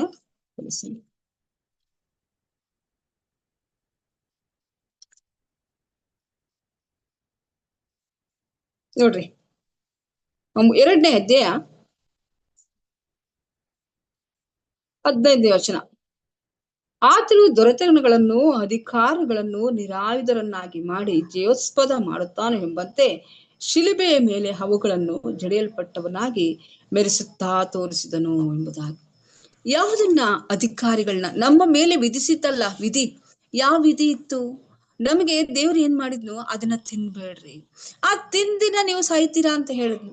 ಆದ್ರೆ ಸೈತಾನ್ ಏನ್ ಮಾಡಿದ್ನು, ಅದನ್ನ ತಿಂದಾಗ್ಲೇ ನಿಮ್ಮ ಕಣ್ಣುಗಳು ತೆರೆಯಲ್ಪಡ್ತವೆ, ನೀವು ಅಮರತ್ವವನ್ನ ಹೊಂದಿರಿ ಅಂತ ವಿಧಿಸಿದ್ನಲ್ಲ, ಆ ವಿಧಿಯನ್ನ ಸ್ವಾಮಿ ಏನ್ ಮಾಡ್ದ, ಶಿಲುಬೆ ಮೇಲೆ ಜಜ್ಜಿದ. ನಮ್ಮ ಮೇಲೆ ಮರಣದ ಶಾಸನವನ್ನ ಬರ್ದಿದ್ನಲ್ಲ ಸೈತಾನನು, ಅದನ್ನ ಚೆಚ್ಚಿದ್ನ ವಿನಃ ದೇವರ ಆಜ್ಞೆಗಳನ್ನ ಎಂದೂ ಕೂಡ ಯೇಸು ಸ್ವಾಮಿ ಏನ್ ಮಾಡಿಲ್ಲ, ಶಿಲುಬೆಗೆ ಹಾಕಿಲ್ಲ. ಇದು ಯುಗ ಯುಗಾಂತರಕ್ಕೂ ನಿತ್ಯಕ್ಕೂ ಇರುವಂತದ್ದಾಗಿದೆ. ಆ ದೇವರ ಆಜ್ಞೆಗಳು ಬದಲಾಗ್ಬಿಟ್ರೆ ದೇವರ ಗುಣ ಸ್ವಭಾವವೇ ಬದಲಾದಾಗ ಅಲ್ವಾ? ದೇವರ ಗುಣ ಸ್ವಭಾವ ಬದಲಾದ್ಮೇಲೆ ಆತನ ಹೇಗೆ ಪ್ರೀತಿ ಸ್ವರೂಪಿ ಆಗ್ತಾನೆ? ಈ ಜನಗಳು ನಮ್ ದೇವ್ರು ಎಷ್ಟೇ ಪಾಪ ಮಾಡೋದು ಚಿಂತೆ ನಮ್ ದೇವ್ರು ಪ್ರೀತಿ ಸ್ವರೂಪಿ ಅಂತ ಹೆಂಗೆ ಹೇಳ್ತಾರೆ? ದೇವರ ಗುಣ ಸ್ವಭಾವ ಯಾವತ್ತಿಗೂ ಬದಲಾಗದಲ್ಲ. ಅದನ್ನ ನಾವು ಮನಗಾಣ್ಬೇಕು. ನೋಡ್ರಿ, ಇಲ್ಲಿ ಈ ರೀತಿಯಾಗಿ ಹೇಳ್ತಾರೆ, ಆದರೆ ಧರ್ಮಶಾಸ್ತ್ರವು ಅಂದರೆ 10 ಆಜ್ಞೆಗಳಿಂದಲೇ ಹೊರತು ಪಾಪವೆಂಬುದು ಏನೋ ನನಗೆ ಗೊತ್ತಾಗುತ್ತಿರಲಿಲ್ಲ. ಪಾಪ ಅನ್ನೋದು ಪೌಲನ್ಗೆ ಧರ್ಮಶಾಸ್ತ್ರ ತಿಳ್ಕೊಳ್ಳೋವರೆಗೂ, 10 ಆಜ್ಞೆಗಳ ತಿಳ್ಕೊಳ್ಳೋವರೆಗೂ ಅವನಿಗೆ ಪಾಪ ಅನ್ನೋದೇನು ಅಂತ ಗೊತ್ತಿರ್ಲಿಲ್ಲ. ನಾನು ಧರ್ಮಶಾಸ್ತ್ರವಿಲ್ಲದವನಾಗಿದ್ದಾಗ ನಾನು ಚೇತನವಾಗಿದ್ದೆ. ಯಾವಾಗ ಧರ್ಮಶಾಸ್ತ್ರ ಬಂತೋ ಆಗ ನಾನು ಸತ್ತು ಹೋದೆ, ಪಾಪಕ್ಕೆ ಏನಾಯ್ತು, ಜೀವ ಬಂತು ಎಂಬುದಾಗಿ ಹೇಳ್ತು. ನಾನು ಧರ್ಮಶಾಸ್ತ್ರ ಇಳಿದವನಾಗಿದ್ದಾಗ ನಾನು ಚೆನ್ನಾಗಿದ್ದೆ. ಯಾವಾಗ ಧರ್ಮಶಾಸ್ತ್ರ ಬಂತು ಅಂದ್ರೆ ಯಾವಾಗ ಆಜ್ಞೆಗಳನ್ನ ನಾನು ಕೈಗೊಂಡು ನಡಿಲಿಕ್ಕೆ ಪ್ರಾರಂಭ ಮಾಡಿದ್ನೋ, ಇದು ತಪ್ಪು, ಇದು ತಪ್ಪಲ್ಲ, ಇದು ಸರಿ, ಇದು ಸರಿಯಲ್ಲ, ಇದನ್ ಮಾಡ್ಬೇಕು, ಇದನ್ ಮಾಡಬಾರ್ದು ಎಂಬುದಾಗಿ ಅವನು ಯೋಚನೆ ಮಾಡ್ತಾ ಹೋಗ್ತಾನಲ್ಲ, ಅವಾಗ ತಾನೇ ಅವನ್ಗೆ ಆ ಅರಿವು ಆಗುತ್ತೆ. ಆ ಅರಿವು ನಮ್ಮಲ್ಲೂ ಆಗ್ಬೇಕು. ಅದಕ್ಕೆ ಅವನು ಹೇಳ್ತಾನೆ, ಧರ್ಮಶಾಸ್ತ್ರವಿಲ್ಲದವನಾಗಿದ್ದಾಗ ನಾನು ಚೆನ್ನಾಗಿದ್ದೆ, ಯಾವಾಗ ಧರ್ಮಶಾಸ್ತ್ರ ಬಂತೋ ಆಗ ನಾನು ಸತ್ತೆ, ಪಾಪದ ಪಾಲಿಗೆ ನಾನು ಸತ್ತೆ. ಪಾಪ ಮುದ್ದು ಏನು ಅಂತ ನಂಗೆ ಗೊತ್ತಾಗ್ತಾ ಇರ್ಲಿಲ್ಲ. ಯಾವಾಗ ಧರ್ಮಶಾಸ್ತ್ರ ನಾನು ತಿಳ್ಕೊಂಡು ಅವಾಗ್ಲೇ ಗೊತ್ತಾಯ್ತು ಪಾಪ ಇದು. ಅವನಿಗೆ ಗೊತ್ತಿರ್ಲಿಲ್ಲ ಪಾಪ. ಯಾವಾಗ ಯೇಸು ಸ್ವಾಮಿನ ಹಿಂಸಿಸಿ ಆತನ ಹೊಡ್ಲಿಕ್ಕೂ ಆತನ ಶಿಷ್ಯನ ಬಡ್ದಾಕಕ್ಕೂ ಮೊದ್ಲೇ ಅವನಿಗೆ ಗೊತ್ತಾಗಿರ್ಲಿಲ್ಲ. ಯಾವಾಗ ಧರ್ಮಶಾಸ್ತ್ರ ಬಂತೋ ಅವಾಗ ಗೊತ್ತಾಯ್ತು ನಾನು ಮಾಡ್ತಾ ಇರೋದು ಪಾಪ, ನಾನೇ ದೊಡ್ಡ ಪಾಪಿ, ಪ್ರಮುಖ ಪಾಪಿ ಎಂಬುದಾಗಿ ಪೌಲನು ಹೇಳ್ಕೊಡುವಂತವನಾಗಿದ್ದಾನೆ. ಇದನ್ನು ನೆನಪಿನಲ್ಲಿಟ್ಟುಕೊಂಡಾಗ 10 ಆಜ್ಞೆಗಳು ಶಿಲುಬೆಯಲ್ಲಿ ಜಡಲ್ಪಟ್ಟು ರದ್ದಾಗಿ ಹೋಯಿತು ಎಂಬ ಕ್ರೈಸ್ತರ ನಂಬಿಕೆಯು ತಪ್ಪೆಂದು ನಿರೂಪಿಸಲಾಗುತ್ತದೆ. 10 ಆಜ್ಞೆಗಳು ಮತ್ತು ಸುವಾರ್ತೆಯ ನಡುವಣ ಸಂಬಂಧವನ್ನು ಅವರ ಅಭಿಪ್ರಾಯವು ತಪ್ಪಾಗಿ ವ್ಯಾಖ್ಯಾನವಾಗಿದೆ. 10 ಆಜ್ಞೆಗಳು ಮತ್ತು ಸುವಾರ್ತೆಯ ಗುಣಾತಿಶಯ ಯಾವುದು? 10 ಆಜ್ಞೆಗಳಲ್ವಾ? ಸುವಾರ್ತೆಯ ಗುಣಾತಿಶಯ ಯಾವುದು? 10 ಆಜ್ಞೆಗಳು. 10 ಆಜ್ಞೆಗಳ ವಿಚಾರ ಯಾವ್ದು? ಸುವಾರ್ತೆ. ಇದೆರಡನ್ನ ತೆಗೆದು ಹಾಕಿದ್ಮೇಲೆ ಇದನ್ನ ಒಂದರಿಂದ ಒಂದನ್ನ ಬದಲಾಯಿಸ್ಲಿಕ್ಕೆ ಆಗುತ್ತಾ ನಾವು? ಖಂಡಿತ ಇಲ್ಲ. ಇದನ್ನ ಅವ್ರಿಗೆ ತಿಳಿಸಿ ಹೇಳಲಿಕ್ಕೆ ಸ್ವಾಮಿ ಅಡ್ವೆಂಟಿಸ್ಟ್ ಆದಂತ ನಮ್ಮನ್ನ ಆರಿಸ್ಕೊಂಡಿದ್ದಾನೆ. ಮತ್ತು ನೋಡುವಂತ ಸಮಯದಲ್ಲಿ ಸುವಾರ್ತೆಯು ನಮಗೆ ಹೇಗೆ ಅತ್ಯಗತ್ಯವಾಗಿದೆಯೋ ಎಂಬುದನ್ನು ಖಚಿತಪಡಿಸುವುದಕ್ಕೆ 10 ಆಜ್ಞೆಗಳು ಇತರ ಖಂಡಿತವಾಗಿ ಇರಲೇಬೇಕು. ಸುವಾರ್ತೆ ಎಷ್ಟು ಖಚಿತವಾಗಿ ನಮ್ಗೆ ಬೇಕೋ ಅದೇ ರೀತಿಯಾಗಿ 10 ಆಜ್ಞೆಗಳು ಬೇಕು. ಎಷ್ಟೋ ಜನ ಹೇಳ್ತಾರೆ ನಾವು ಸುವಾರ್ತೆ ಸಾರ್ತೀವಪ್ಪ, ಎಷ್ಟು ಹೆಂಗಿದ್ದಾರೆ ಅಂತಂದ್ರೆ ನಾವು ಸುವಾರ್ತೆ ಸಾರ್ತೀವಿ. ಸುಳ್ಳು ಹೇಳ್ಬೋದು, ಮೋಸ ಮಾಡ್ಬೋದು, ಕದ್ಕೊಳ್ಬೋದು, ಸುವಾರ್ತೆ ಸಾರ್ತೀವಲ್ಲ. ಸುವಾರ್ತೆ ಸಾರಿದ್ರೆ ಸಾಕು, ಸುವಾರ್ತೆ ಸುಮ್ನೆ ಸಾಕ್ಬಿಟ್ರೆ ಸಾಕು, ನಾವು ಏನಾದ್ರೂ ಮಾಡ್ಬೋದು ಎಂಬುವಂತ ತಪ್ಪು ಅಭಿಪ್ರಾಯವನ್ನ ಜನಗಳ ಮನಸ್ಸಿಂದ ಕಿತ್ತು ಹಾಕ್ಲಿಕ್ಕೆ ದೇವ್ರು ನಮ್ಮನ್ನ ಆರಿಸ್ಕೊಂಡಿದ್ದಾನೆ. ಅದಕ್ಕೆ ದೇವ್ರ ವಾಕ್ಯ ಹೇಳ್ತಾ ಪೇತ್ರನ್ ಹೇಳ್ತಾನೆ, ಅನ್ಯ ಜನರು ತಿಳಿಯದೆ ಮಾತನಾಡುವಂತ ಮೂಢ ಜನರನ್ನ ಬಾಯಿನ ಕಟ್ಲಿಕ್ಕೆ ನಿಮ್ಮನ್ನ ಸ್ವಾಮಿ ಆರಿಸ್ಕೊಂಡಿದ್ದಾನೆ. ಅವ್ರಿಗೇನು ಗೊತ್ತಿಲ್ಲ ಅಂತವ್ರ ಬಾಯಿನ ಕಟ್ಟಬೇಕು. ಸುವಾರ್ತೆ ಮತ್ತು 10 ಆಜ್ಞೆಗಳು ಎರಡೂ ಕೂಡ ನಮ್ಗೆ ಪ್ರಾಮುಖ್ಯವಾದವು. ಈ ಸುವಾರ್ತೆಗೆ 10 ಆಜ್ಞೆಗಳು, 10 ಆಜ್ಞೆಗಳೇ ಸುವಾರ್ತೆ ಎಂಬುದಾಗಿ ನಮ್ಗೆ ಏನಾಗಿದೆ ತಿಳ್ಕೊಳ್ಬೇಕು. ಕೊನೆಯದಾಗಿ ಪ್ರಶ್ನೆ ಇದೆ, ದೇವರ ಆಜ್ಞೆಗಳನ್ನು ಕೈಗೊಳ್ಳುವ ಪ್ರಯತ್ನದಲ್ಲಿ ನೀವು ಎಷ್ಟರ ಮಟ್ಟಿಗೆ ಸಫಲರಾಗಿದ್ದೀರಿ? ನಿಮ್ಮ ವೈಯಕ್ತಿಕ ರಕ್ಷಣೆ ಅದರ ಮೇಲೆ ಆಧಾರಗೊಂಡಿದೆಯೋ? ಇಲ್ಲದಿದ್ದಲ್ಲಿ ನಿಮಗೆ ಯಾಕೆ ಸುವಾರ್ತೆಯು ಅಗತ್ಯವಾಗಿದೆ ಅಂತ ನೋಡ್ರಿ. ನಮಗೆ ದೇವರು ಆಜ್ಞೆಗಳು ಕೈಗೊಳ್ಳುವ ಪ್ರಯತ್ನದಲ್ಲಿ ನಾವು ಎಷ್ಟರ ಮಟ್ಟಿಗೆ ಸಫಲರಾಗಿದ್ದೀವಿ? ಇವತ್ತಿನ ದಿನದವರೆಗೂ ನಾವು ಉಳಿದಿರುವುದು ಆತನ ಆಜ್ಞೆಗಳನ್ನ ಕೈಗೊಂಡು ನಡೆಯೋದ್ರಿಂದ. ಆತನ ಆಜ್ಞೆಗಳಲ್ಲಿ ಯೇಸು ಸ್ವಾಮಿ ಒಂದು ಮಾತು ಹೇಳ್ತಾರೆ ನೋಡೋಣ. ಮತ್ತಾಯನ ಬರೆದ ಯೋಹಾನ್ ಬರೆದ ಸುವಾರ್ತೆ 12ನೇ ಅಧ್ಯಾಯ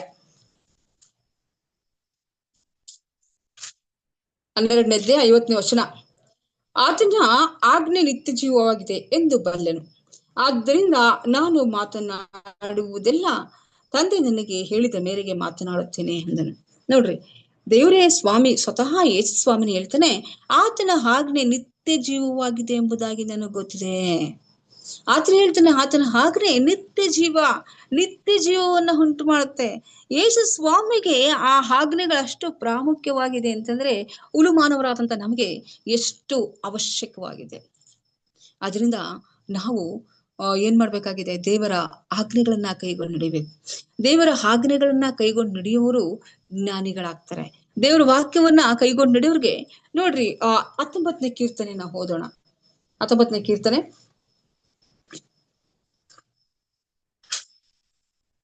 7ನೇ ವಚನ. ಯೆಹೋವನ ಧರ್ಮಶಾಸ್ತ್ರವು ಲೋಪವಿಲ್ಲದು, ಅದು ಪ್ರಾಣವನ್ನ ಉಜ್ಜೀವಿಸ ಮಾಡುವಂಥದ್ದು. ಲೋಪವಿಲ್ಲದು, ಯಾವ ಲೋಪದೋಷವಿಲ್ಲ ಆ ಆಜ್ಞೆಗಳಲ್ಲಿ, ಆತನ ಆಜ್ಞೆಗಳಲ್ಲಿ. ಅದು ಪ್ರಾಣವನ್ನ ಉಜ್ಜೀವಿಸ ಮಾಡುತ್ತೆ. ಯೆಹೋವನ ಕಟ್ಟಳೆ ನಂಬಿಕೆಗೆ ಯೋಗ್ಯವಾದ್ದು, ಬುದ್ಧಿಹೀನರಿಗೆ ವಿವೇಕಪ್ರದವಾಗಿದೆ. ಏನಾಗಿದೆ? ಹೀನರಿಗೆ ವಿವೇಕಪ್ರದವಾಗಿದೆ. ಯೆಹೋವನ ನಿಯಮಗಳು ನೀತಿ ಉಳ್ಳವುಗಳಾಗಿವೆ, ಮನಸ್ಸನ್ನು ಹರ್ಷಗೊಳಿಸುತ್ತವೆ. ಯೆಹೋವನ ಆಜ್ಞೆ ಪವಿತ್ರವಾದದ್ದು, ಕಣ್ಣುಗಳನ್ನು ಕಳೆಗೊಳಿಸುತ್ತೆ. ಹೀಗೆ ಹೇಳ್ಕೊಂಡೋಗ್ರಿ, ಈಗಲೇ ಓದ್ಕೊಂಡು ಹೋಗ್ರಿ, ಹಾಗೆ ಮುಂದಕ್ಕೆ ಹೋಗ್ರಿ.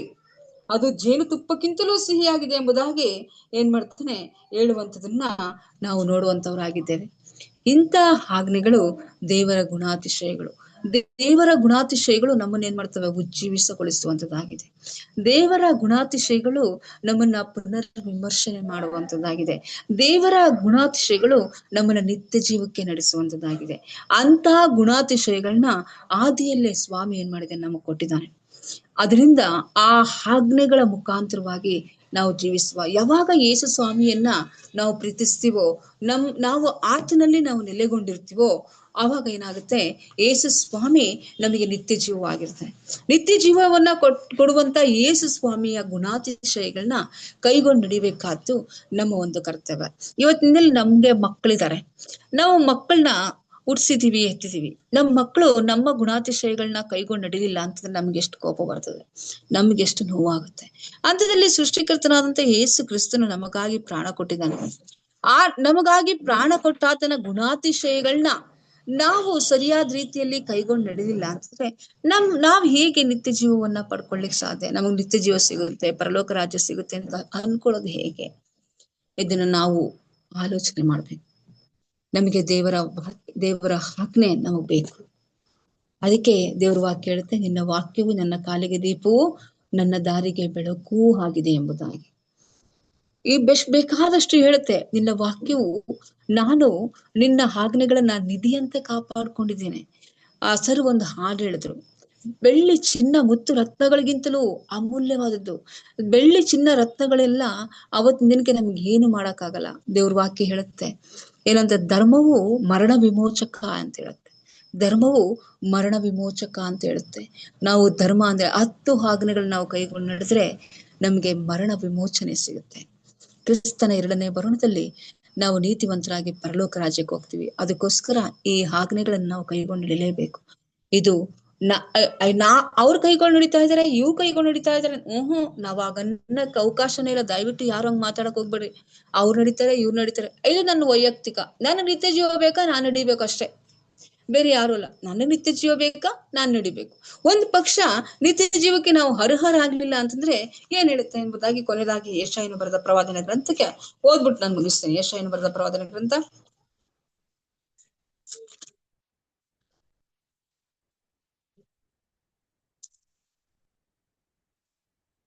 63ನೇ ಅಧ್ಯಾಯ 9ನೇ ವಚನ. ಅವರು ಶ್ರಮ ಪಡುತ್ತಿರುವಾಗಲೆಲ್ಲ ಆತನು ಶ್ರಮ ಪಟ್ಟನು. ಆತನು ಶ್ರೀಮುಖ ಸ್ವರೂಪ ದೂತನು ಅವರನ್ನು ರಕ್ಷಿಸಿದನು. ತನ್ನಲ್ಲಿನ ಮಮತೆಯಿಂದಲೂ ತಾಳ್ಮೆಯಿಂದಲೂ ಅವರನ್ನು ವಿಮೋಚಿಸಿದನು. ಪುರಾತನ ಕಾಲದಲ್ಲೆಲ್ಲ ಹೆತ್ತು ಹೊರುತ್ತಾ ಬಂದನು. ಅವರಾದರೂ ಎದುರು ಬಿದ್ದು ಆತನ ಪವಿತ್ರಾತ್ಮನನ್ನು ದುಃಖಪಡಿಸಿದರು. ಆದ್ದರಿಂದ ಆತನು ಮಾರ್ಪಟ್ಟು ಅವರಿಗೆ ಶತ್ರುವಾಗಿ ತಾನೇ ಅವರೊಡನೆ ಹೋರಾಡಿದನು ಎಂಬುದಾಗಿ. ಇವತ್ತಿನ ದಿನದಲ್ಲಿ ನಮಗೆ ಆಜ್ಞೆಗಳನ್ನ ಕೊಟ್ಟಿದ್ದಾನೆ. ನಾವು ಆಜ್ಞೆಗಳನ್ನ ತಿರಸ್ಕರಿಸಿ ನಾವು ಆತನಿಗೆ ವಿಮುಖರಾಗಿ ನಿಂತುಕೊಂಡ್ರೆ ಸ್ವಾಮಿ ವಾಕ್ಯ ಹೇಳುತ್ತೆ, ಆತ ನಮಗೆ ವಿಮುಖನಾಗಿ ನಮ್ಗೆ ಶತ್ರುವಾಗಿ ನಿಂತುಕೊಳ್ತಾನೆ. ಆದ್ರೆ ನಾವು ಯಾವಾಗ ಧರ್ಮವನ್ನ ಕೈಗೊಂಡು ನಡಿತೀವೋ ಆಗ ಏನಾಗುತ್ತೆ, ಧರ್ಮ ನಮಗೆ ಮರಣ ವಿಮೋಚಕನಾಗಿರುತ್ತೆ. ಅದಕ್ಕೆ ಯೋಬನು ಹೇಳ್ತಾನೆ, ನಾನು ಧರ್ಮವನ್ನ ಧರಿಸ್ಕೊಂಡೆ, ಧರ್ಮ ನನ್ನನ್ನ ಧರಿಸ್ಕೊಳ್ತು ಅಂತ ಹೇಳುತ್ತೆ.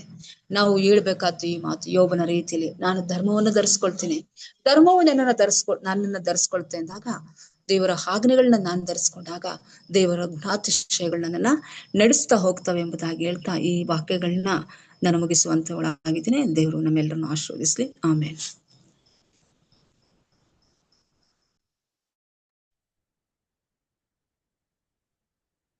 ಉತ್ತಮವಾದಂತಹ ಪಾಠಕ್ಕಾಗಿ ಸಹೋದರಿ ಶೋಭಾ ಅವರಿಗೆ ವಂದನೆಗಳನ್ನ ಸಲ್ಲಿಸ್ತೇನೆ. ಕರ್ತನು ನಿಮ್ಮನ್ನು ಆಶೀರ್ವಾದ ಮಾಡಲಿ. ಈಗ ಈ ಪಾಠದ ಕುರಿತಾಗಿ ಹೆಚ್ಚಿನ ಸಂಗತಿಗಳನ್ನ ತಿಳಿಸ ಬಯಸಿದ್ದಲ್ಲಿ ಅಥವಾ ತಿಳಿದುಕೊಳ್ಳಬೇಕಾದಂತಹ ಪ್ರಶ್ನೆ ಇದ್ದಲ್ಲಿ ತಮ್ಮ ಅನಿಸಿಕೆಗಳನ್ನು ಹಂಚಿಕೊಳ್ಳುವಂತ ಸಮಯ. ಈ ಸಮಯದಲ್ಲಿ ತಾವು ತಮ್ಮ ಪ್ರಶ್ನೆಗಳಿದ್ದಲ್ಲಿ ಅಥವಾ ವಿಚಾರಗಳಿದ್ದಲ್ಲಿ ಹಂಚಿಕೊಳ್ಳಬೇಕೆಂಬುದಾಗಿ ಕೇಳ್ಕೊಳ್ತೇನೆ.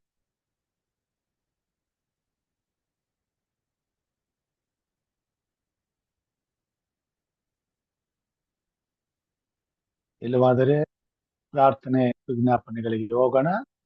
ಪ್ರಾರ್ಥನೆ ವಿಜ್ಞಾಪನೆಗಳನ್ನ ತಿಳಿಸಬೇಕೆಂದು ಕೇಳ್ಕೊಳ್ತೇನೆ. ನಮ್ಮ ಜೊತೆಲಿ ಸಹೋದರಿ ರಾಜೇಶ್ವರಿ ಅವರು ಇದ್ದಾರೆ. ಇದೀರಾ ರಾಜೇಶ್ವರಿ ಅಮ್ಮ?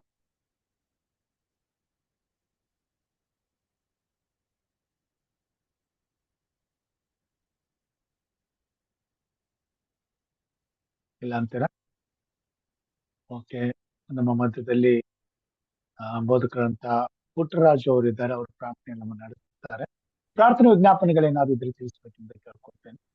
ಬೋಧಕರೇ ನಮಸ್ಕಾರ. ನಮ್ಮ ಮನವಿಗಾಗಿ ಪ್ರಾರ್ಥನೆ ಮಾಡಿ ಬೋಧಕರೇ. ಓಕೆ. KP ರವಿ ಬಳ್ಳಾರಿ ಅವರು ಅವರ ಕುಟುಂಬದ ಸಮಸ್ಯೆಗಾಗಿ ಸ್ವಲ್ಪ ಬ್ಯಾಂಕ್ ಲೋನ್ ಆಗೋದಿದೆ, ಅದಕ್ಕೋಸ್ಕರ ಪ್ರಾರ್ಥನೆ ಮಾಡಿ. ಅಣ್ಣ ನನ್ಗೋಸ್ಕರ ಪ್ರಾರ್ಥನೆ ಮಾಡ್ರಿ ಅಣ್ಣ. ಸಹೋದರಿ ಶೋಭಾ ಅವರ ಆರೋಗ್ಯಕ್ಕಾಗಿ ಪ್ರಾರ್ಥನೆ ಮಾಡ್ರಿ. ಸರಿ. ಓಕೆ. ಮತ್ತೆ ಯಾವ್ದಾದ್ರು ವಿಜ್ಞಾಪನೆಗಳಿದ್ರೆ? Good evening pastor. Good evening. ಹೇಳಿ. Good evening. ನಮ್ಮ ಕುಟುಂಬಕ್ಕಾಗಿ ಪ್ರಾರ್ಥನೆ ಮಾಡಿ ಬ್ರದರ್. ನಿಮ್ಮ ಹೆಸರು ಲೋಕೇಶ್? ಹೌದು. ಲೋಕೇಶ್ ಅಂಕಲ್. ಇನ್ನೊಬ್ರು ಬ್ರದರ್ ಬ್ಯಾಂಕ್ ಲೋನ್ ಏನೋ ಹೇಳಿದ್ರು, ಅವರು KP ರವಿ. ಫೋನ್ ಮಾಡಿ. ಶೋಭಾ ಅವರು, KP ರವಿ ಮತ್ತೆ ಲೋಕೇಶ್. ಸರಿ. ಫಾರ್ ಹೆಲ್ತ್ ಪೂಜಾ ಕೋಲ್ಕರ್. ಸರಿ. ಪ್ರಾರ್ಥನೆ ಮಾಡಿ. ನಮ್ಮನ್ನು ಬಹಳವಾಗಿ ಪ್ರೀತಿ ಮಾಡಿದಂತ ನಮ್ಮ ಸ್ವರ್ಗೀಯವಾದ ತಂದೆಯ ದೇವರೇ, ಹೌದು ಸ್ವಾಮಿ, ಈ ಸಾಯಂಕಾಲ ವೇಳೆಯಲ್ಲಿ ಕರ್ತನೆ ನಿನ್ನ ಕೃಪೆಯಿಂದ ಸ್ವಾಮಿ ಈ ಒಂದು ಮಾಧ್ಯಮದ ಮುಖಾಂತರ ದೇವರೇ ಒಂದು ಚಿಕ್ಕ ಗುಂಪಾಗಿ ಕೂಡಿ ಬಂದು ದೇವರೇ ನಿನ್ನ ಆಜ್ಞೆಗಳೊಟ್ಟಿಗೆ, ಹೌದು ಸ್ವಾಮಿ, ನಿನ್ನ ಪ್ರೀತಿಯನ್ನ ನೋಡುವ ಹಾಗೆ ಮಾತ್ರವಲ್ಲದೆ ಸ್ವಾಮಿ ನಿನ್ನನ್ನ ಸ್ತುತಿಸುವ ಹಾಗೆ ನಾವು ಈ ಲೋಕದಲ್ಲಿ ನಿನ್ನ ಆಜ್ಞೆಗಳೊಟ್ಟಿಗೆ ನಿನ್ನ ಕಟ್ಟೆಗಳೊಟ್ಟಿಗೆ ನಮ್ಮ ಜೀವಿತವು ಹೇಗೆ ನಡೆಸಬೇಕೆಂಬುದ ವಾಕ್ಯದ ಮುಖಾಂತರ ಸ್ವಾಮಿ ನಮ್ಮನ್ನ ನೀವು ಬಲಪಡಿಸಿದ್ದೀರಿ. ಅದಕ್ಕಾಗಿ ನಿನಗೆ ಸ್ತುತಿ ಸ್ತೋತ್ರವನ್ನು ಸಲ್ಲಿಸ್ತೇವೆ ಸ್ವಾಮಿ. ಅದೇ ರೀತಿ ಪ್ರಿಯ ಲೋಕೇಶ್ ಅವರಿಗಾಗಿ ನಾನು ಬೇಡ್ತೇನೆ ಸ್ವಾಮಿ, ಅವ್ರನ್ನ ಆಶೀರ್ವಾದ ಮಾಡು ದೇವರವರ ಅವರ ಪ್ರಾರ್ಥನೆ ಭಿನ್ನಗಳನ್ನು ನೀವು ಬಲ್ಲಾತ ನೀನು ಆಗಿದ್ದಿ ಸ್ವಾಮಿ. ಕರ್ತನೆ ಅವರಿಗೆ ಆಗ್ಬೇಕಂತ ಲೋನ್ಗಳನ್ನ ಸ್ವಾಮಿ ಸರಿಯಾದ ಸಮಯ ನೀನು ಒದಗಿಸ್ಕೊಡು.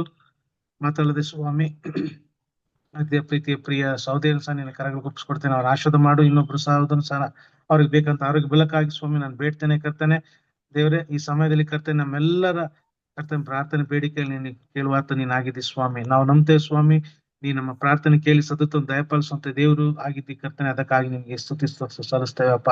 ಕರ್ತನೆ ನಮ್ಮೆಲ್ಲರ ಅಗತ್ಯತೆಗಳು ನೀನು ಸರಿಯಾದ ಸಮಯದಲ್ಲಿ ಪೂರೈಸಿದೇವ್ರೆ, ನೀನ್ ಮಾತ್ರ ಮೈ ಮುಂದೆ ಬೇಕಾಗಿ ಬೇಡ್ತೇನೆ. ಹೌದು ಕರ್ತನೆ, ನಮ್ಮೆಲ್ಲರ ಬೇಡಿಕೆಗಳನ್ನ ದೇವ್ರ ನಿನ್ನ ಕರಗಳಿಗೆ ಒಪ್ಪಿಸ್ಕೊಡ್ತೇವೆ. ನಿನ್ನ ಚಿತ್ತಕ್ಕನುಗುಣವಾಗಿ ದೇವರೇ ನಮ್ಮನ್ನ ಆಶೀರ್ವಾದ ಮಾಡು. ಸಹೋದರೊಬ್ರು ಸ್ವಾಮಿ ಬ್ಯಾಂಕ್ ಲೋನಿಗಾಗಿ ನಾವು ಬೇಡುವರಾಗಿದ್ದಾರಪ್ಪ, ನೀನು ಅವ್ರನ್ನ ಆಶೀರ್ವಾದ ಮಾಡು. ಸರಿಯಾದ ಸಮಯದಲ್ಲಿ ಸರಿಯಾದ ದೇವರೇ ಅವರಿಗೆ ತಕ್ಕ ಸಮಯದಲ್ಲಿ ನೀನು ಅವರಿಗೆ ಬ್ಯಾಂಕ್ ಲೋನ್ ಒದಗಿಸಿಕೊಟ್ಟು ದೇವರೇ ನೀನ್ ಮಾತ್ರ ಮೈ ಮೇಲೆ ಬೇಕಾಗಿ ಬೇಡ್ತೇನೆ ಸ್ವಾಮಿ. ಮಾತ್ರಲ್ಲದೆ ಇಲ್ಲಿ ಕೂಡಿ ಬಂದಂತ ಎಲ್ಲರ ಕುಟುಂಬಗಳನ್ನ ನಿನ್ನ ಕರೆಗಳು ಒಪ್ಪಿಸ್ಕೊಡ್ತೇನೆ. ಅವ್ರ ಆಶೀರ್ವಾದ ಅವ್ರಿಗೆ ಬೇಕಂತ ಎಲ್ಲ ಆರೋಗ್ಯ ಬಲವನ್ನು ಕೊಟ್ಟು ಸ್ವಾಮಿ, ಇಡೀ ಕುಟುಂಬವು ದೇವರೇ ಈ ಸದಾಕಾಲ ನಿನ್ನ ಸ್ತುತಿಸ್ತಾ ನಿನ್ನ ಕೊಂಡಾಡ್ಲಿಕ್ಕೆ ಅಂತ ನೀನು ಕೃಪೆ ಕೊಡ್ಬೇಕಾಗಿ ಬೇಡ್ತೇನೆ ಸ್ವಾಮಿ. ಅದೇ ರೀತಿ ಸ್ವಾಮಿ ಈ ಕೂಟದ ಪ್ರತಿಯೊಬ್ಬೊಬ್ಬರನ್ನು ನಿನ್ನ ಕರೆಗಳಿಗೆ ಒಪ್ಪಿಸ್ಕೊಡ್ತೇವಪ್ಪ. ಅದೇ ರೀತಿ ಪಾಸ್ಟರ್ ರಾಜು ಅವ್ರಿಗಾಗಿರ್ಬೋದು ಸ್ವಾಮಿ, ಈ ದಿನ ವಾಕ್ಯ ಕೊಟ್ಟಂತ ಸಹೋದರಿಗಾಗಿ ಸ್ವಾಮಿ, ಎಲ್ಲರನ್ನ ದೇವ್ ನಿನ್ನ ಕರೆಗಳು ಒಪ್ಪಿಸ್ಕೊಡ್ತೇನೆ. ಇನ್ನು ಹೆಚ್ಚೆಚ್ಚಾಗಿ ದೇವ್ರೆ ನಿನ್ನ ವಾಕ್ಯದಿಂದ ನಮ್ಮನ್ನ ಬಲಪಡಿಸು, ಆಶೀರ್ವದಿಸು ಸ್ವಾಮಿ. ಒಟ್ಟಾರೆ ಕರ್ತನೆ ನಮ್ಮೆಲ್ಲರ ಅಗತ್ಯತೆಗಳನ್ನ ನಿನ್ನ ಕೈಗೊಪ್ಪಿಕೊಟ್ಟು ದೇವ್ರು ನೀನು ನಮ್ಮನ್ನ ಮುನ್ನಡೆಸಿ ಬಲಪಡಿಸುತ್ತಾ ಸದಾಕಾಲ ನಿನ್ನ ಸ್ತುತಿಸುವ ಹಾಗೆ ಎಲ್ಲರೂ ನಿನ್ನ ಆಶೀರ್ವದಿಸಬೇಕಾಗಿ ನಮ್ಮ ನಜರೇತಿನ ಯೇಸು ಕ್ರಿಸ್ತ ನಾಮದಲ್ಲಿ ಪ್ರಾರ್ಥನೆಯನ್ನು ಬೇಡ್ತಂದೆ. ಆಮೇನ್.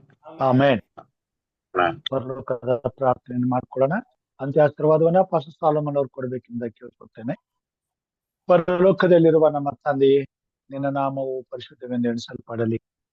ನಿನ್ನ ರಾಜ್ಯವು ಬರಲಿ. ನಿನ್ನ ಚಿತ್ತವು ಪರಲೋಕದಲ್ಲಿ ನೆರವೇರುವ ಪ್ರಕಾರ ಭೂಲೋಕದಲ್ಲಿಯೂ ನೆರವೇರಲಿ. ನಮ್ಮ ಅನುದಿನದ ಆಹಾರವನ್ನು ಇವತ್ತು ನಮ್ಮ ದಯಪಾಲಿಸಿಕೊಡು.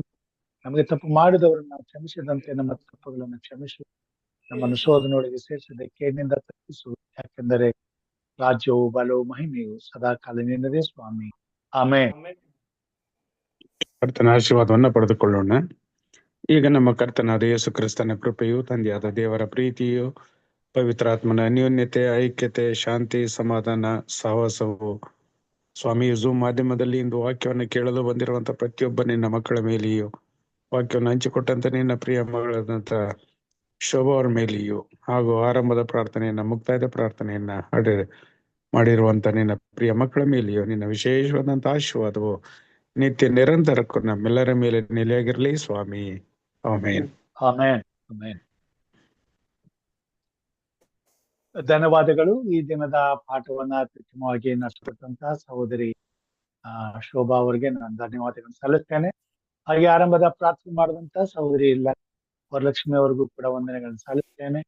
ಮುಕ್ತಾಯದ ಪ್ರಾರ್ಥನೆ ಮಾಡಿದಂತ ಬೋಧಕರಾದಂತಹ ಪುಟ್ಟರಾಜು ಅವರಿಗೂ ಸಹ ವಂದನೆಗಳನ್ನ ಸಲ್ಲಿಸ್ತೇನೆ. ಅಂತ್ಯ ಆಶೀರ್ವಾದವನ್ನು ನೀಡಿದಂತ ಪಾಸ್ಟರ್ ಸಾಲೋಮನ್ ಅವ್ರಿಗೂ ವಂದನೆಗಳನ್ನ ಸಲ್ಲಿಸ್ತೇನೆ.